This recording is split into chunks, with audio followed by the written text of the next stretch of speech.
आज हम कक्षा 10वीं की एक्सरसाइज 1.2 के बारे में पढ़ेंगे। वैसे इस चैप्टर में जो भी सवाल दिए गए हैं हम बहुत पहले ही पढ़ चुके हैं। एलसीएम एचसीएफ निकालना बहुत पहले ही पढ़ चुके हैं। भाज्य संख्याएं, अभाज्य संख्याएं, ये सब पढ़ चुके हैं। बस थोड़ा सा हम रिकॉल करा दे रहे हैं ताकि आपको ये चैप्टर बनाने में कोई दिक्कत ना हो। इसमें हमें अंकगणित के आधार पर प्रमेय पढ़ना है, मतलब अंकगणित से रिलेटेड सारे सवाल हमें पढ़ने हैं। तो इसमें बोला है किसी संख्या को, किसी भाज्य संख्या को अभाज्य संख्याओं के गुणनफल के रूप में लिखा जा सकता है। तो थोड़ा बहुत रिकॉल करा दे रहे हैं कि भाज्य संख्या किसे कहते हैं। अगर मान लीजिए हमें यहाँ पर कोई भाज्य संख्या लिखने के लिए दिए दे तो भाज्य संख्या किसे लिखेंगे? क्योंकि भाज्य संख्या एक से अधिक, मोर देन वन, वे संख्याएं होती है जिनका गुणनफल कम से कम 3 हो, उसका गुणक 3 हो। जैसे मान लीजिए एक भाज्य संख्या में यहाँ पर 12 ले लें तो इसका गुणनफल क्या आ जाएगा हमारा? 1, 2, 3, 4, 6 और खुद 12। अगर हम 6 ले लें तो 1 हो जाएगा, 2 हो जाएगा, 3 हो जाएगा, 6 हो जाएगा। इसमें इसके जो गुणक आए हैं वो 2 से अधिक आए हैं, ये संख्याएं भाज्य कहलाएगी जिनका गुणक 2 से अधिक हो। और अभाज्य संख्या अगर हम बोले,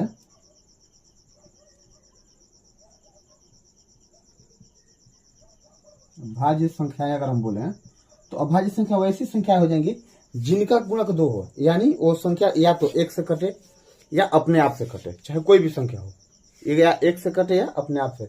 जैसे मान लीजिए हम यहाँ पर एक 13 ले रहे हैं, 13 संख्या है। अब इसको अगर हम कटाएंगे तो या तो 1 से कटेगा या 13 से कटेगा। अगर हम 7 ले लें तो 1 से कटेगा या 7 से कटेगा। तो ये संख्याएं हमारी अभाज्य संख्याएं कहलाएगी और ये हमारी भाज्य संख्याएं कहलाएगी। ये हमारा भाज्य और अभाज्य हो गया। अब हमें थोड़ा सा एलसीएम के बारे में पढ़ना है और एचसीएफ के बारे में पढ़ना है। देखिए एलसीएम, एलसीएम जिसका पूरा नाम होता है लिस्ट कॉमन फैक्टर।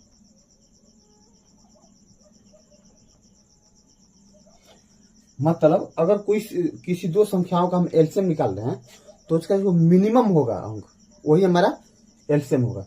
जैसे मान लीजिए हम यहाँ पर 12 और 18 का निकाल रहे हैं, 12 और 18 का हमें एलसीएम निकालना हो तो हम क्या करेंगे? 12 किसे किसे कटेगा हमारा? हम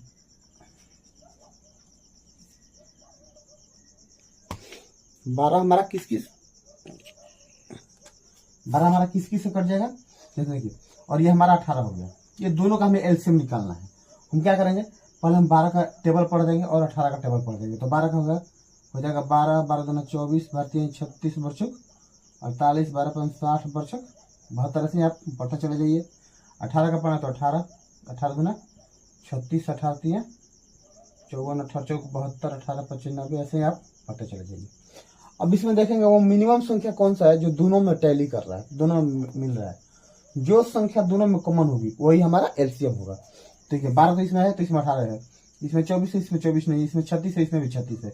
मतलब अगर हम 12 और 18 का एलसीएम निकालें तो हमारा 36 आएगा। एलसीएम अगर हम किसका निकालें? 12 और 18 का एलसीएम निकालें तो कितना होगा? 36 हो जाएगा। ये हमारा आंसर हो जाएगा। ये हमारा कंडीशन एलसीएम के लिए है। अब हम एचसीएफ के लिए निकलेंगे। तो देखिए आप ये एचसीएफ के लिए भी यहीं पे बता दे रहे हैं। एचसीएफ इसका होता है हाईएस्ट कॉमन फैक्टर।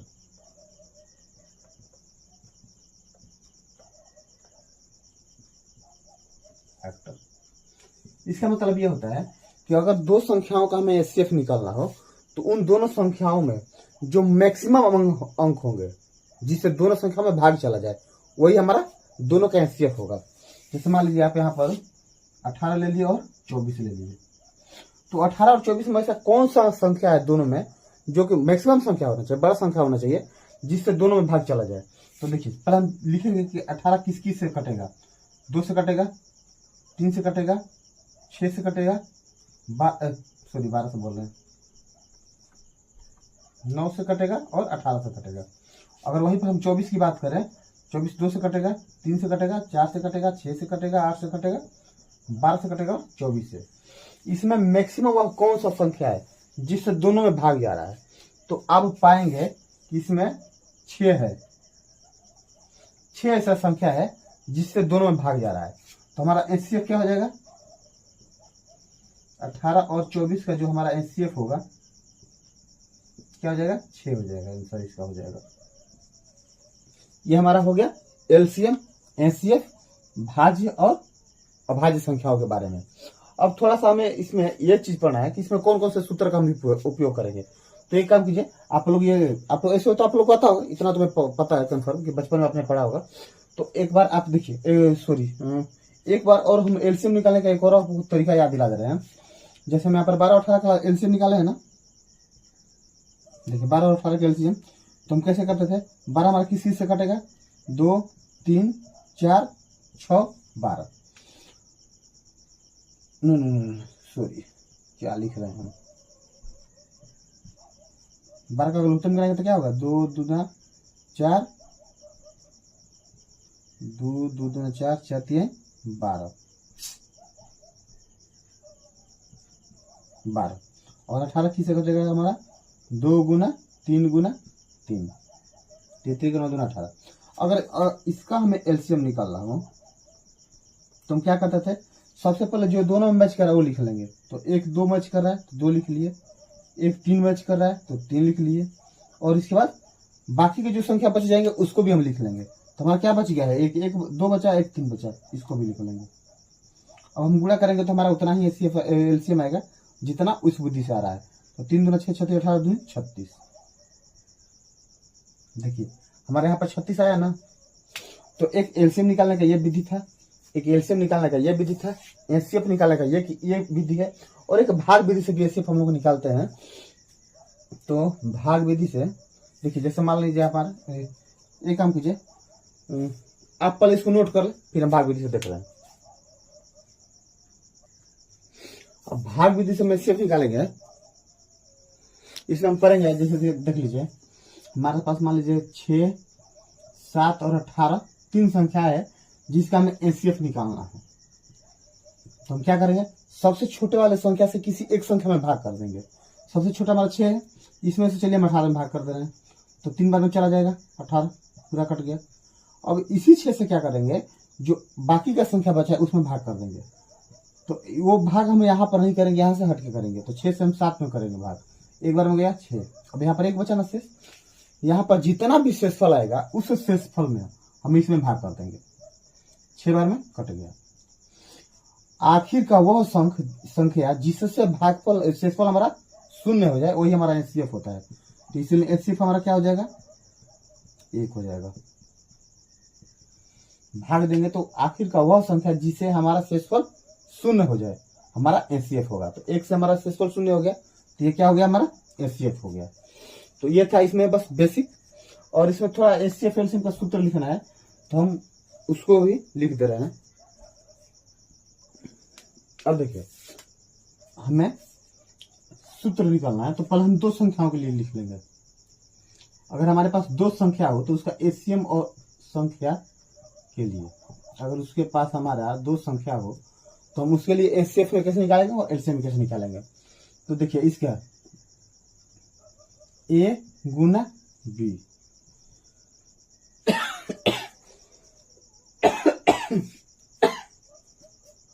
ए गुना बी, ये मान लीजिए हमारा 2 क्या हो गया, संख्या हो गया।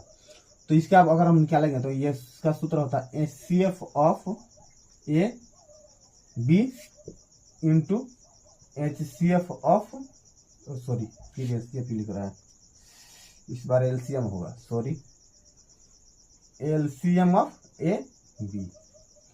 ये इसका 2 अंक के लिए अगर दे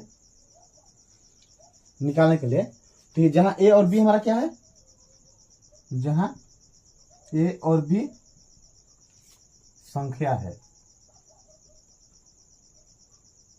ए और बी संख्या है, मतलब ये हुआ कि पहली संख्या में अगर हम दूसरी संख्या से गुणा करें तो दोनों का एचसीएफ उतना ही, दोनों का जितना गुणनफल आएगा उतना ही। अगर एचसीएफ दोनों संख्याओं के एचसीएफ और दोनों संख्याओं के एलसीएम अगर हम गुणा करें तो हमारा उतना ही आएगा। तो अगर हमारा 2, मान लीजिए संख्या पर 4 और 3 है, तो 4 3 का एचसीएफ हमारा कितना हो जाएगा, 1 हो जाएगा, और एलसीएम निकालेंगे तो कितना हो जाएगा हमारा, 12 हो जाएगा। तो इसमें दोनों में अगर गुणा संख्याओं में गुणा करें तो 12 हो गया, इसमें भी हम गुणा करेंगे तो क्या होगा 12 होगा। तो मतलब यही है कि पहली संख्या गुणा दूसरी संख्या is equal to HCF of पहली संख्या दूसरी संख्या मल्टीप्लाई एलसीएम ऑफ पहली संख्या दूसरी संख्या। तो ये था। अब देखिए अगर 3 संख्याओं के लिए हम करें तो एक बार थोड़ा हम इसको रफ कर दें, क्योंकि एग्जाम्पल तो चलिए हम छोड़ दे रहे हैं, आप एग्जाम्पल कर लेना। अगर 3 संख्याओं के लिए करें हम, होता है ना कि हम एलसीएम कर रहे हैं 3 संख्याओं के लिए, हमें एलसीएम हमें निकालना तो 3 अंक मिल गया, 4 अंक मिल गया, 5 अंक मिल गया। उसके लिए देखिए हम यहाँ पर 3 संख्याएं मान लेंगे ए बी सी। अब इसका पद हम एलसीएम का निकालेंगे तब एचसीएफ का निकालेंगे। तो देखिए तो यहाँ पर हो जाएगा LCM of A comma B comma C.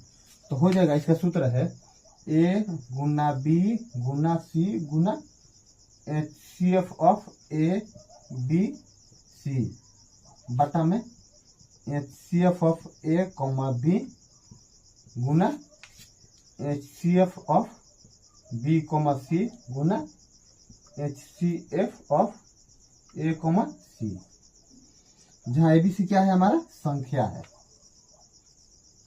ये हो गया। अगर एलसीएम निकालना हो तो ये सूत्र है। अगर यहाँ पर हम एचसीएफ कर दे तो सेम प्रोसेस रहेगा, बस हमारा स्थान चेंज हो जाएगा। तो यहाँ पर क्या हो जाएगा हमारा ए गुना बी गुना सी गुना LCM of A comma B comma C divided by LCM of A comma B multiply LCM of B comma C multiply LCM of A comma C. ये हमारा होता है। अगर एचसीएफ निकालना हो तो उसका सूत्र होता है, अगर 3 संख्याएं दी गई हो, अगर उसका एचसीएफ हमें निकालना हो तो ये सूत्र होता है, जहां ए और बी और सी क्या है, जहां ए कॉमा बी कॉमा सी 3 संख्या है।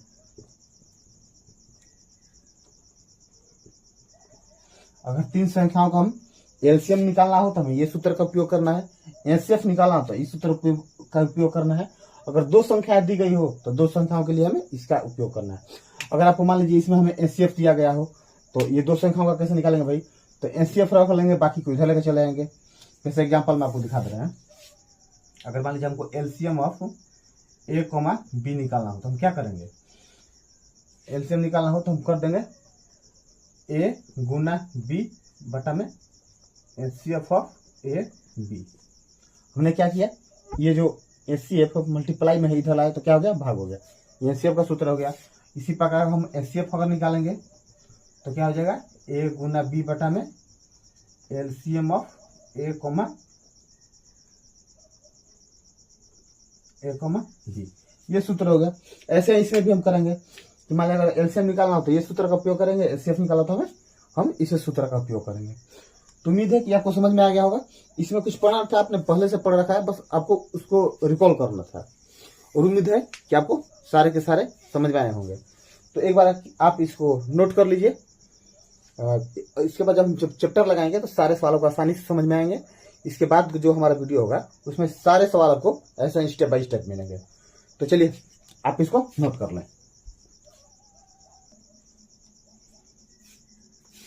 तो आज हमने एक्सरसाइज 1.2 का बेसिक चीज पढ़ा, जिसमें हमने भाज्य संख्या को पहचाना, अभाज्य संख्याओं को पहचाना, एलसीएम निकालना सीखा, एचसीएफ निकालना सीखा, दोनों विधि से सीखा।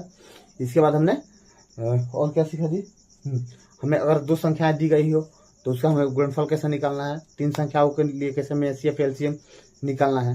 तो इन सब सारी चीजों को हमने सीखा। अब इसके बाद जो सारे सवाल बनाने होंगे वो सारे सवाल हम आसानी से लगा सकते हैं। तो आज के लिए बस इतना ही रखते हैं। नेक्स्ट टाइम आपसे मिलते हैं, तब तक के लिए धन्यवाद।